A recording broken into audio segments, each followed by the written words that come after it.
Hello, all. How are you today? It's a fine Monday evening. I have some details here regarding the World of Color and its repair updates. From a tweet here from a Twitter follower.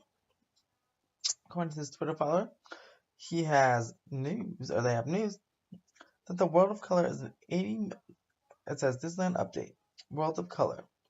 $80 million light and water display that Supergirl went down earlier this year, and now we know why. During regular maintenance, an electronic control panel was left open and the entire platform was submerged, and that destroyed the computer. So that is why the watercolor has been down for most months.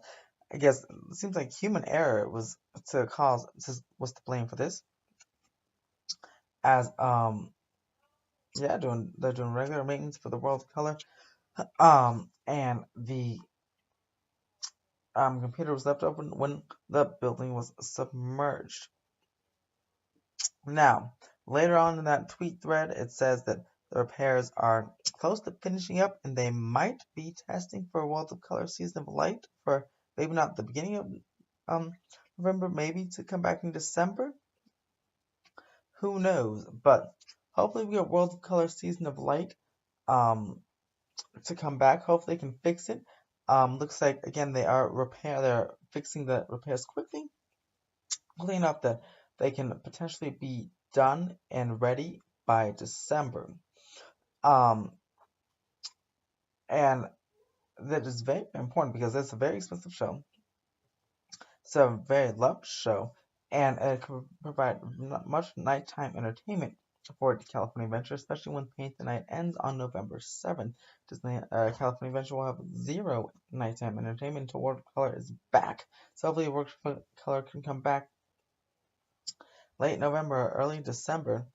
We'll watch that very closely. This same guy on Twitter, he goes by the name of Spooky Honey. Let me see the official name here. Spooky Honey Bay of Death on Twitter. The same guy also addressed Tomorrowland rumors, and according to his insider sources, say after Star Wars Galaxy's Edge opens next summer, Tomorrowland will be the next close, and that they will do a complete redo and overhaul, much needed redo and overhaul of that land. He also said that most of the buildings obviously were the original Tomorrowland buildings from like 1955, 1960, around there. And to make any changes, they're obviously all not up to code. So to make any changes to them, you have to make if you're going to do any changes to them, you have to make significant changes to them to bring them up to code, which basically requires a complete redo of the entire land because each of those buildings are not up to code. They're over 50 years old. And so basically requires demolition and rebuilding of the entire land. Also with the people mover tracks, they can, if they do want to demolish those, they can only really demolish, at least for now, the outdoor portions because some of the people mover supports the interior of the buildings. Although I've heard there's rumors that the people mover is being like dismantled currently inside those buildings. So I wonder what's happening there. Also, he said on his that same Twitter thread about Tomorrowland and World of Color that the submarine lagoon, if you were to drain that lagoon, Matterhorn Mountain would then become unstable. Because the only reason why Matterhorn Mountain still is able to stand and become stable because it has some support from that lagoon since it's right next to it.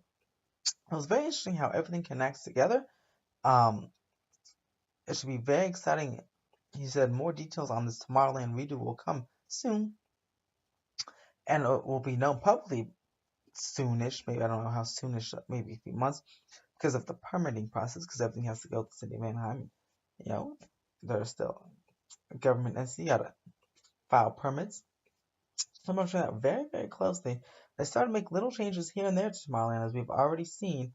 And the rumored people mover track, the mover rock and people mover track removals. I've been hearing last year since the last My Stage update that it would happen fall 2018. That's right now. Goes all the way fall. Technically, fall goes all the way to the December 21st, which then it turns over to winter. So we have still October, November. So we have about 3 months for something to happen here. So we'll be watching this very closely as we head into the holidays.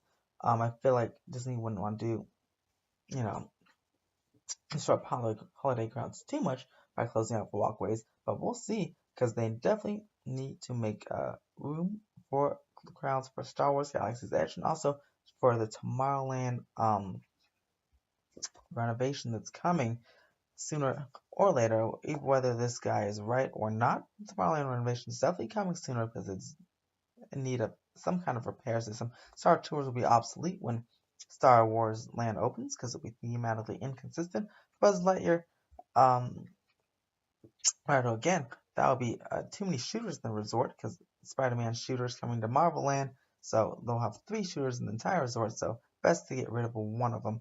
And Midway Mini is very popular, while Buzz Lightyear, Tomorrowland needs a redo, and Buzz Lightyear never really gets past the 30-minute wait time averages. So it's I mean, I feel like it's definitely not as popular. Midway Mania is always in the 75 and 90s. Yes, Buzz Lightyear has capacity, but just from what I hear passing and what my friends think and what people think, they seem to like Midway Mania better than Buzz anyway. So comment below, like and subscribe if you want some more updates on this evolving big Disney news coming here from everything Marvel Land to Tomorrowland.